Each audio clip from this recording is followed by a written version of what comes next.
Hacemos este tema de tensiones en los modelos de desarrollo en el marco del programa 2000 Jóvenes por una economía con rostro humano. Es indudable que hablar de tensiones en el modelo de desarrollo tiene que ser un tema central en el contexto de una crisis estructural como la que estamos viviendo, que si bien muchos las quieren comparar a una crisis típica del sistema capitalista, esta es una crisis que a mí me gusta catalogar dentro de las distintas clasificaciones que hay como una crisis entrópica, estructural, una crisis de sentido, que en lo económico se manifiesta con una triple fractura. Una primera fractura entre lo económico y lo social, una segunda fractura que tiene que ver con la diferenciación, la distancia entre la economía real y el trabajo, y el tercero en el divorcio entre democracia y mercado. La primera fractura entre lo económico y lo social es porque hace aproximadamente 200, 300 años se lanzó una teoría económica del pensamiento único, eminentemente economicista y utilitarista, donde hablaba de una economía despojada de los valores, ¿no? Como que la economía, su única finalidad y su único criterio, mejor dicho, era manejarse en términos de eficiencia, de un homo economicus, que lo único que tenía que hacer era a cualquier precio aumentar la rentabilidad de sus acciones y la rentabilidad personal, y que de lo social a lo sumo se ocuparía el Estado vía redistribución a través de lo recaudado en los impuestos, o la sociedad civil desde la filantropía o la caridad según las distintas confesiones. La segunda fractura entre trabajo y creación de la riqueza es porque mientras la creación de la riqueza era fruto del trabajo dentro del esquema de la economía real, nunca se llegaron a niveles de desigualdad como los que estamos en este momento atravesando.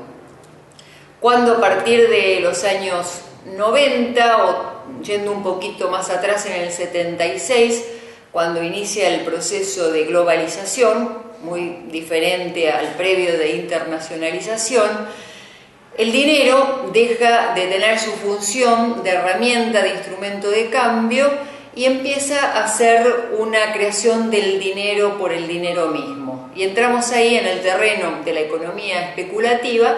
Entonces el valor y la asignación de recursos, fijación de salario en función del trabajo se abandona, y llegamos a el auge, por decirlo de algún modo, de la economía especulativa, donde incluso los honorarios o los ingresos de los gerentes, como se reveló con la crisis, se fijan en función de los valores de cotización de la bolsa.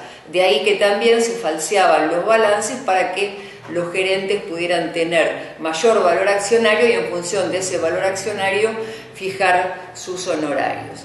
Y la tercera fractura entre democracia y derechos humanos es porque al pensarse el mercado como un mercado regulador, no solo de las actividades económicas, sino también hasta de la vida familiar, este único criterio de la eficiencia entra también en las familias, en las relaciones. Ustedes fíjense, no sé si les pasa que muchas veces cuando a la mañana, ¿no?, queremos ver algún informativo, prendemos la televisión, el comentarista o el locutor del noticiero, que es una de las primeras cosas que dice: vamos a ver qué nos dicen los mercados. Como que los mercados hablan y nos van a decir si vamos a hacer ese día más o menos felices en función del spread, del riesgo país. Entonces hay un lenguaje que se ha incorporado puramente de la eficiencia a la sociedad humana que dista mucho de los valores de la democracia. Los valores de la democracia son los valores de los derechos humanos, integrales, económicos, sociales, culturales y ambientales. Entonces, esta triple fractura como decía al principio, entre lo económico y social, entre trabajo y creación de la riqueza, entre mercado y democracia, democracia con la totalidad de los derechos humanos, cuando algo se fractura hay que recomponerlo, hay que volverlo a unir. Y eso es, digamos, las tensiones del actual modelo de desarrollo, que nosotros tenemos que estar preparados no solo para cambiar en función de las prácticas, sino también de nuevos paradigmas. ¿Por dónde comenzar? Bueno, sin duda, quienes estamos interesados y participando de un programa como este, nos interesa no solo observar y leer la realidad, sino transformarla. O sea, podemos, frente a la realidad, perpetuar modelos excluyentes o aprovechar las crisis como oportunidades y cambiarla en función de perspectivas de mayor desarrollo para la persona. Dentro de este marco hay que decir algo sobre la exclusión. A nivel de avance de las ciencias sociales, se habla, en este momento conviven los tres términos, pero hace unos años, en los 60, era muy fuerte la palabra pobreza, después vino marginalidad, ahora exclusión directamente es estar afuera. Cuando uno está afuera, no es. Entonces la exclusión es la palabra como que más perfectamente describe a estas porciones sobrantes de la sociedad que el mismo sistema, para poder seguir funcionando, necesariamente tiene que excluir. No ser reconocido, no ser, en primer lugar, atenta contra lo que se llama la vida digna de las personas. Muy difícil llegar a una conceptualización única de lo que se considera vida digna, pero hay un sociólogo canadiense, Denis Goulet, que falleció hace muy pocos años, que fue uno de los primeros, o digamos de los más completos investigadores en términos de desarrollo humano, de condiciones de vida para un auténtico desarrollo humano, que él buena parte de su investigación la dedicó a recorrer todas las sociedades del mundo, más opulentas, más pobres, más de nivel de vida medio, haciendo precisamente esta pregunta. Encontraba a personas, focus group, y decía, a ver, ¿qué es vida digna para ustedes? Una vez que compiló toda esa masa de información, llegó a, por supuesto, definiciones muy, muy distintas entre una sociedad del norte del mundo, como del sur, de África, de América Latina, pero tres elementos eran comunes a cualquier tipo de sociedad.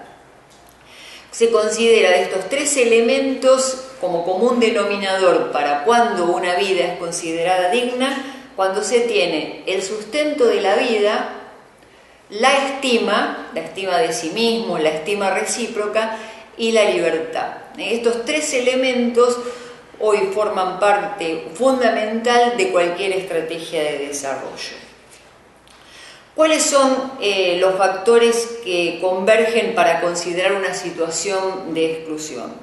Factores estructurales, poder financiero, poder político, económico, que marcan un entorno excluyente. O sea, sabemos que hay tomadores de decisiones a nivel macro, a nivel mundial, donde muchas veces desde lo local poco se puede hacer, pero sí se puede generar algún tipo de acción de incidencia. Factores estructurales, entonces factores sociales, se fragiliza lo que llama la solidaridad de proximidad, porque se va también cercenando la confianza mutua. Sabemos que hoy también en procesos de desarrollo, en poblaciones vulnerables, hay una gran fractura de la confianza. Cuesta mucho también muchas veces entre las mismas comunidades en situación de pobreza generar proyectos, porque primero hay que recuperar la confianza, ya sea porque han sufrido, digamos, manipulación o prácticas clientelares por años desde los gobiernos, o porque muchas veces mismo dentro de la organización social no se ha dado suficiente lugar a la la participación directa, ¿no?, al diseño desde la propia gente de sus mismas condiciones de desarrollo. Y el tercer factor es el factor subjetivo, ¿no?, la pérdida de sentido, de horizonte, de futuro. Esto se comprueba también a veces en las clases ricas, donde uno puede decir que lo material no causa problema porque es lo que sobreabunda, y sin embargo hay personas que no tienen perspectiva de futuro. Pero si esto se da en las clases pudientes, con más razón en las clases empobrecidas, donde no ser incluido, no existir, no saber si el valor de la vida tiene sentido para los demás, se hace todavía mucho más grave. Les doy solamente algunos datos para ver cómo influye esta subjetividad, que si bien en los últimos años ha sido tomada en cuenta en todos los planes de acción contra la pobreza, en el tema de la desigualdad, de cómo morigerar, paliar la desigualdad en América Latina, pero como también en los estudios, en las distintas encuestas que se hacen, en los relevamientos de la sociedad, cuánto influye este factor subjetivo.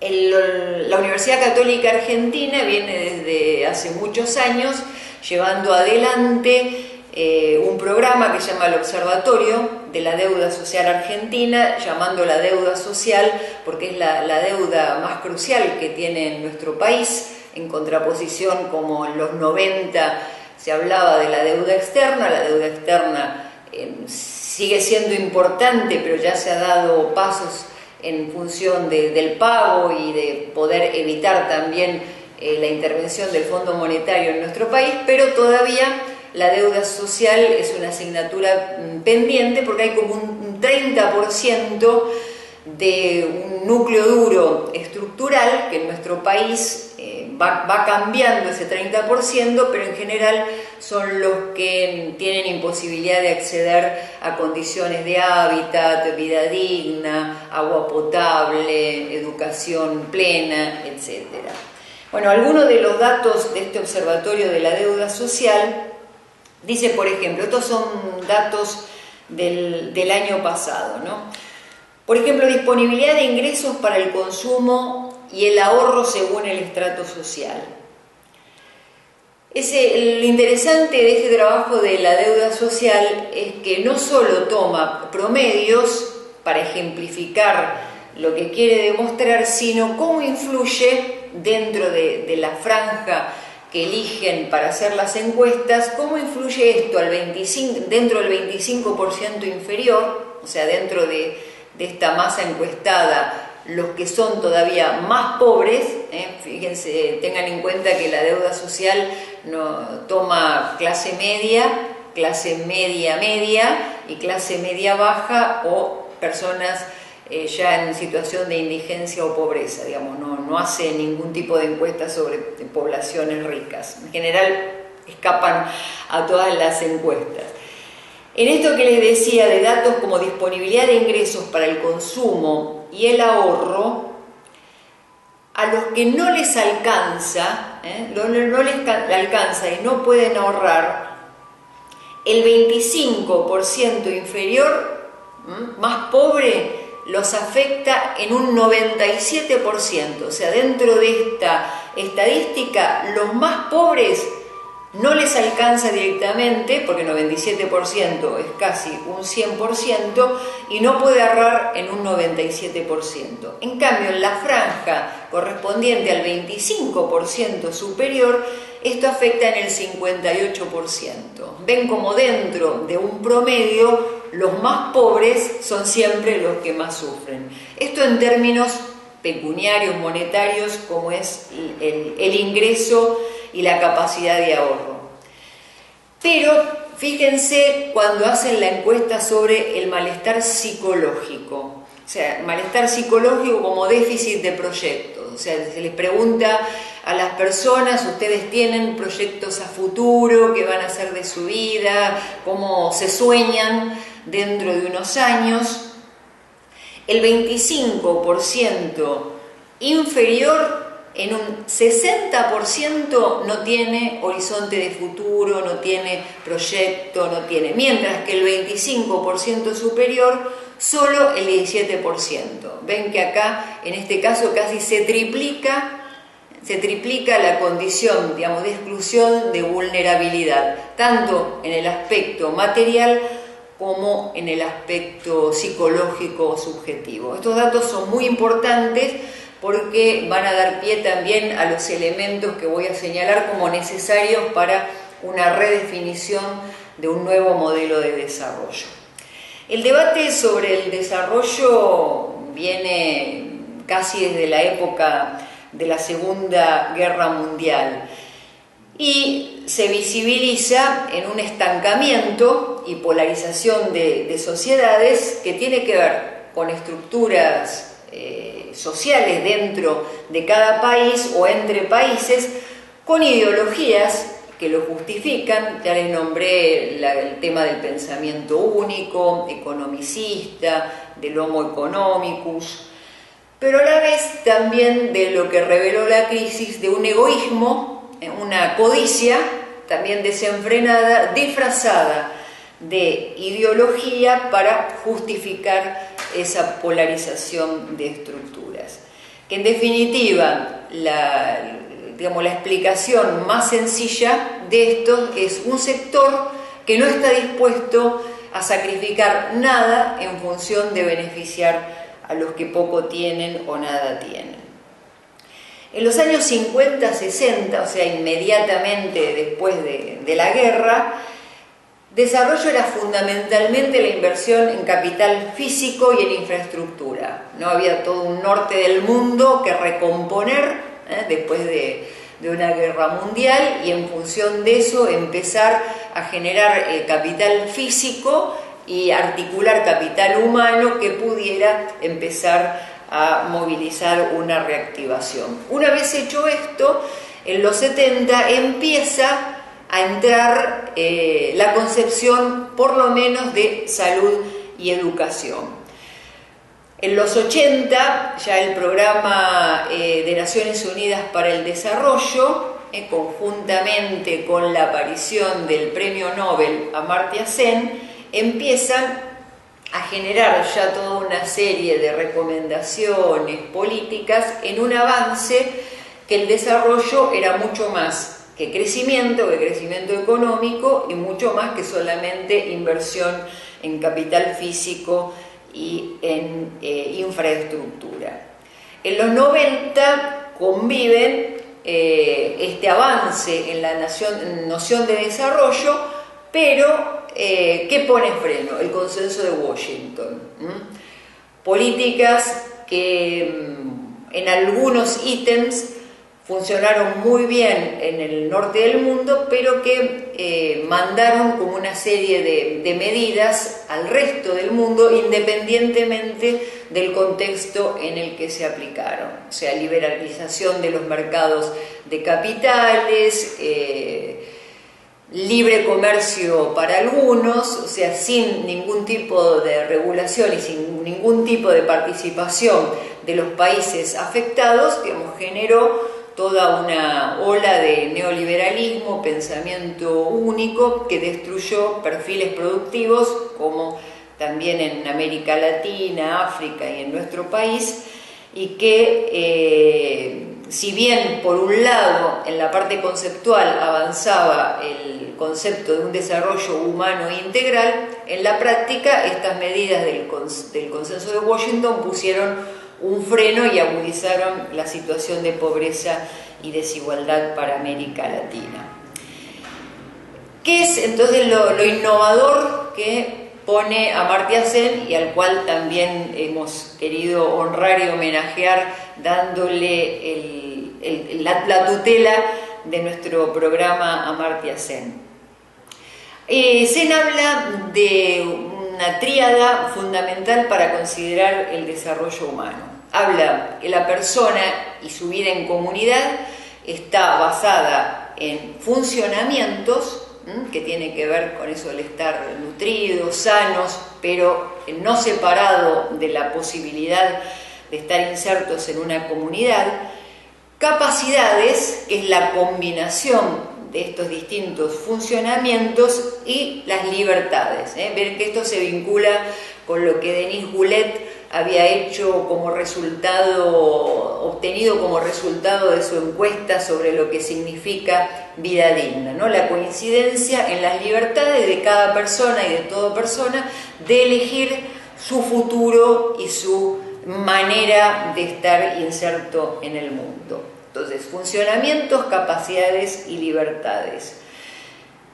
¿Qué es lo que pasa cuando la persona está privada de alguno de estos elementos? Está privada de activos, activos no en el sentido economicista, sino en el sentido de bienes, de voz, de la posibilidad de ejercer sus derechos y también poder asumir sus responsabilidades, y de poder. O sea, llegar también al poder para ser un codiseñador de lo que es bueno para su vida y para su existencia. Amartya Sen, desde la perspectiva internacional y después también gracias al compromiso del Programa de Naciones Unidas para el Desarrollo, llega como al menos a visibilizar o a movilizar los programas y la visión de lo económico y lo social, pero importante destacar, siempre en pugna, en lucha con los poderes fácticos, ¿no? Los poderes que se han beneficiado desde el pensamiento único y desde la visión economicista, que son los que frenan que podamos avanzar hacia sociedades más equitativas. Y además, volviendo a la elaboración teórica y de nuevo paradigma, porque todavía no hay una suficiente base teórica y conceptual que le dé batalla al pensamiento único del Homo economicus que se impuso durante 300 años. Y en esto es importante señalar que las ciencias sociales en la vida o la muerte de las personas tienen una grandísima responsabilidad, porque el economista no es lo mismo que el meteorólogo. O sea, el meteorólogo puede decir mañana no llueve y mañana llueve y a lo sumo nos mojamos todos.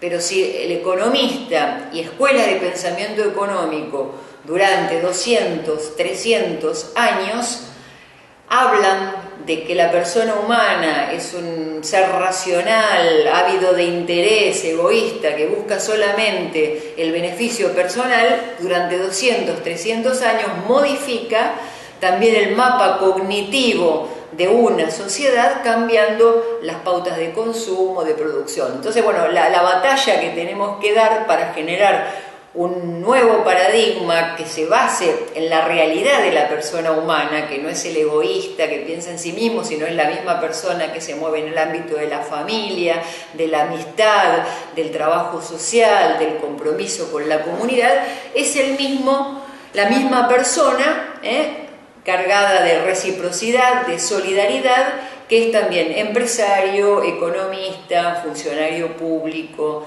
que accede también a lugares de decisión. Bueno, entonces, la novedad de este nuevo paradigma de desarrollo, fundamentalmente para poder instalar un nuevo esquema de pensamiento que dé dignidad a las prácticas que se están desarrollando, es tener una visión de desarrollo desde una definición de una acción cultural. O sea, la clave y el humus donde se tiene que asentar un nuevo proceso de desarrollo a nivel de pensamiento, cosmovisión y paradigma es considerar el desarrollo como una acción cultural y una transformación de relaciones hacia condiciones de vida digna. Esto implica hasta redefinir el PBI. O sea, el PBI, Producto Bruto Interno, mide poquísimas cosas.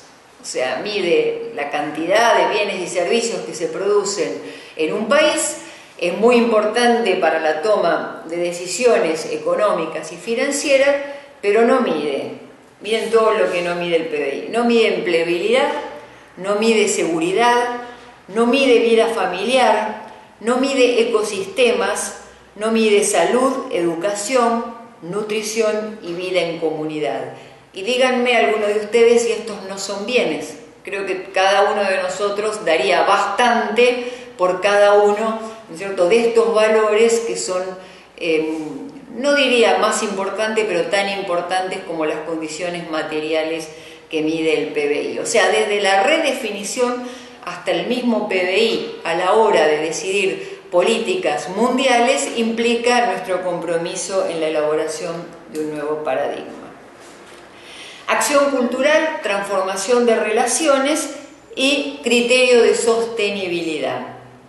Hoy toda la economía tiene que girar alrededor de las relaciones entre personas y planeta.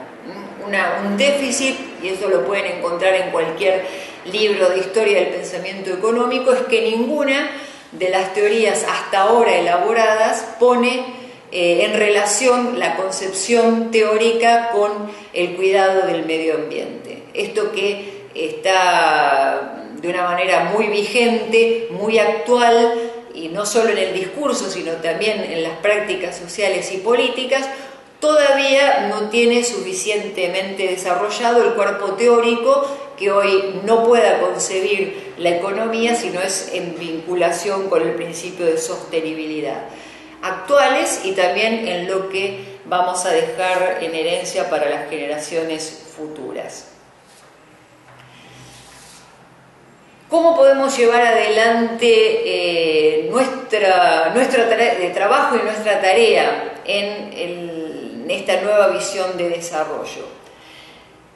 Sin duda que pasa por lo que asumamos como responsabilidad como profesionales, digamos, en nuestra vida cotidiana, pero tiene que tener también una base de compromiso político. Político en el sentido amplio de la palabra. La política no es solamente hablar cuando se habla en el momento de elecciones o en el momento en que uno toma la decisión de formar parte de un partido político, sino que la política nació como organización de la polis, como herramienta de transformación. En este caso lo que nos interesa transformar es el pase de condiciones de vida injusta a condiciones de vida digna. Entonces, ¿cuál es el compromiso también político de esto? El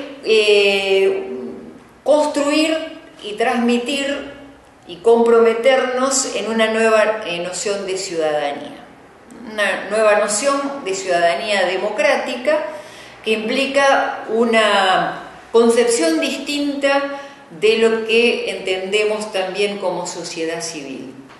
Sociedad civil muchas veces las vinculamos con una multiplicidad de ONG que actúan en el ámbito social.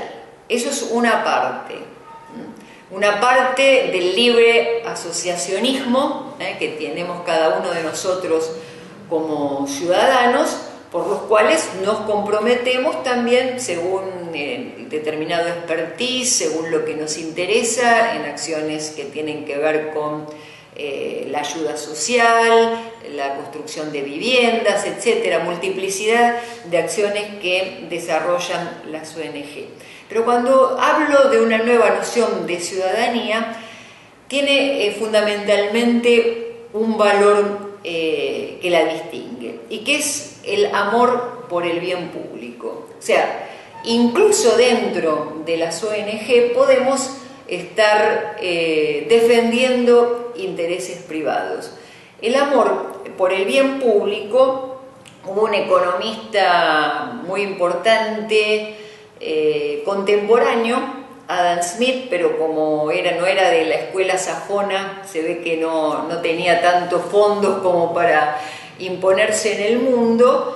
Genovesi, que fue el fundador de la primera cátedra de economía política en Europa, y que él decía: las sociedades que se fundan por fuera del amor público, aunque comiencen a marchar, son insostenibles. O sea, la sociedad que se fundamenta sobre las preferencias por los bienes privados, olvidándose de la comunidad, de lo social, de lo público, por más que les vaya muy bien al inicio son incapaces de sustentarse. Y creo que ejemplos en el mundo tenemos muchísimo. ¿Qué es lo que caracteriza entonces a este tipo de ciudadanía? La socialidad, sí, pero si nosotros lo social lo vemos como un principio de autoorganización, también incluso está presente hasta en el reino animal. O sea, los animales también tienen principios de autoorganización. Al principio social, ¿qué es lo que se agrega? Lo universalista, o sea, la universalidad, la capacidad de que nuestro trabajo, nuestra acción y nuestro compromiso forme parte del bien común, que es el menos común de los bienes, ¿no? Que no es la sumatoria de los bienes privados, sino que es el esfuerzo sostenido para que cada persona y toda persona tenga sus cuotas de felicidad y de vida digna dentro del marco social. Hay un ejemplo que para mí es uno de los más gráficos de qué significa cuando un ciudadano, una ciudadana, un grupo de ciudadanos se enfoca dentro de esta orientación universal. Es el caso de las madres y las abuelas de Plaza de Mayo. Ustedes recuerdan que la primera marcha silenciosa alrededor de la plaza era ¿por qué? Para reclamar, pedir explicación sobre qué había pasado con sus hijos, sus hijas que habían desaparecido. Un primer análisis habla de un interés privado, porque no es que pedían ningún cambio en la sociedad, era una búsqueda muy genuina de qué había pasado con sus hijos. Pero eso fue de tal modo llevado adelante desde el interés público, que no solo cambió, podemos decir, el curso de la historia en Argentina, sino que esa movilización en paz, ese reclamo, esa actitud casi, podríamos decir, de Gandhi, ¿no? De esa resistencia no violenta, modificó hasta el derecho internacional, cambiando la tipificación de varios de los delitos, convirtiéndolos en delitos de lesa humanidad, como el robo de niños. Así que ese ejemplo de un inicio de un interés privado fue, digamos, tan superador del interés personal que para mí es uno de los ejemplos más claros de una ciudadanía que se moviliza desde una perspectiva universalista. Esto que parece más de una clase de ciudadanía, hoy considerando el esquema de desarrollo humano como una acción cultural, es innegable que no podemos hablar solamente en términos económicos, sino también en una acción cultural basada en una ciudadanía comprometida con transformar las condiciones de su comunidad, de su pueblo. ¿Cuál es la pregunta clave hoy para superar la visión unicausal de la economía como ciencia, ¿no? como esta visión economicista? Amartya Sen también lo dijo muy claramente. Todo problema económico tiene dos dimensiones. Una técnica, podríamos decir ingenieril, que tiene que ver con construcciones matemáticas, modelización, procesos, y otra ética. Las dos, digamos, son importantes, y el haber separado la ética, dejando solamente la economía como una ciencia neutral despojada de los valores, es lo que llevó a deshumanizar la economía. Entonces, estas dos dimensiones, por eso también es tan importante dentro del programa Amartya Sen la ética del desarrollo, ¿no? Y esta charla se ubica dentro de esa materia, es evitar en todo momento el empobrecimiento de separar la ética como esquema de valores. La ética, ¿cuándo hablamos de ética? Cuando entra en juego el derecho y mi relación con los otros, ¿no? En la medida que una acción, una decisión o una propuesta daña a otro, tengo un problema ético y ahí me tengo que empezar a preocupar y a revisar qué es lo que estoy haciendo. Para un enfoque ético, entonces, la pregunta del millón es el ¿para qué? Hoy, la gran pregunta del desarrollo es el para qué. ¿Para qué seguimos fabricando autos que desarrollan 300, 200, 300 kilómetros por hora cuando no hay una autopista en el mundo que permita velocidades mayores de 160 y que tienen un consumo impresionante de combustible que contamina, que profundiza la huella de carbono? ¿Para qué seguimos creando tal cantidad de bienes superfluos que lo único que hacen es generar productos que ya es imposible encontrar espacios para su reciclado o para que no sigan contaminando la tierra? Entonces, la pregunta hoy es el para qué. Avanzamos años luz en el know-how, sabemos cómo está compuesto el genoma humano, lo cual es muy bueno para el avance de la ciencia. Sabemos los componentes de un microchip, donde en un espacio mínimo podemos tener el conocimiento del universo, pero estamos muy retrasados, diríamos, en el know-why, por decirlo, el conocimiento del para qué hacemos las cosas y con qué finalidad eso está sirviendo o no al crecimiento en humanidad de cada una de las personas. Entonces, la mirada y la respuesta de ese para qué es lo que en un proceso ético de toma de decisiones para el desarrollo nos tiene que movilizar el esfuerzo, la inteligencia, el entendimiento para combinar eficiencia con justicia. O sea, un nuevo modelo de desarrollo no elude la eficiencia, porque sociedades de derroche son también antisistema, antiecológicas y antisostenibilidad del planeta. Pero cambia la relación de fines y medios. Lo que para el pensamiento único, la eficiencia era el fin, para una visión de desarrollo humano, la eficiencia es un medio para conseguir mejores condiciones de vida o para que las condiciones de vida lleguen en términos de justicia y equidad a la mayor cantidad de gente posible. Otra combinación es productividad con equidad. Aquí juega muchas veces cuánto reemplazamos a un hombre, ¿no?, por una máquina en términos de productividad, y estamos dejando, como decíamos, porciones de población sobrante para la funcionalidad de un sistema que no está hecho a la medida de la persona. Entonces, productividad, pero mientras equitativamente incorpore mayor cantidad de gentes al sistema productivo de servicios y no los expulse. Competitividad y solidaridad. También la base del pensamiento único economicista era la competitividad posicional. El que gana, gana todo. Entonces, no obstante que yo deje muchos seres humanos en el camino. La competitividad tiene que tener el límite de la solidaridad, no solo con el género humano, sino hoy también con el planeta. Entonces, ya recapitulando, cambian las preguntas o cambian los esquemas de diseño de políticas económicas, sociales. No, cambian las respuestas. O sea, en función de un nuevo paradigma, las preguntas pueden ser las mismas, pero las respuestas a través de las cuales se originan los cursos de acción y se definen y se diseñan las políticas son las que cambian.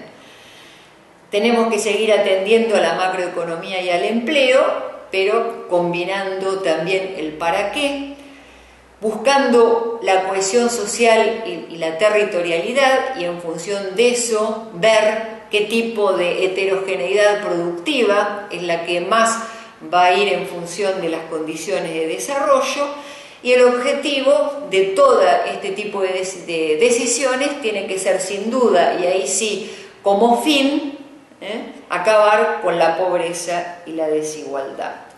Entonces, esto implica redefinir una nueva ecuación, que es la de Estado, mercado y sociedad, sin demonizar ninguna, sin excluir ninguna en función o en detrimento de la otra, sino en un juego de una subsidiariedad circular que requiere acuerdos políticos, una cultura de desarrollo colectivo y políticas de Estado en función siempre y siempre revisada desde una perspectiva ética que sepan responder el para qué va esa mirada de desarrollo humano. Muchas gracias.